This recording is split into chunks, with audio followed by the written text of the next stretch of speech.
আসসালামু আলাইকুম everyone, welcome to our chemistry world. গত পর্বে আমরা জেনেছি কিভাবে বর্ণালী তৈরি হয়। আজ আমরা জানবো বর্ণালীর বিভিন্ন সিরিজ সম্পর্কে। সো লেটস গো।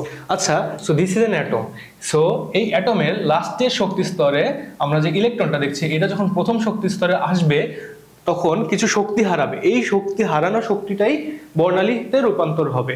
এখন এই বর্ণালী ডিপেন্ড করে যে কি কোন শক্তি স্তর থেকে প্রথম শক্তি স্তরে আসছে। আসো আমরা একটু ডিটেলসে দেখি। আচ্ছা, তো দেখো, ইলেকট্রন যখন অসীম থেকে, ওইখানে লেখা আছে অসীম, যদিও অসীম হয় না, অসীম থেকে প্রথম কক্ষপথে আসে তখন তৈরি হবে লাইম্যান সিরিজ। ঠিক আছে, যেই ওয়েভলেন্থটা বের হবে সেটা হবে লাইম্যান সিরিজ। এই লাইম্যান সিরিজটা কি হয়?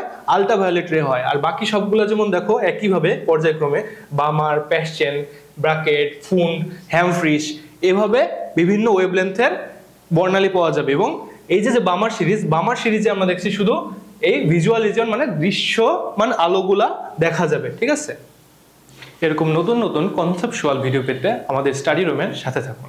ধন্যবাদ।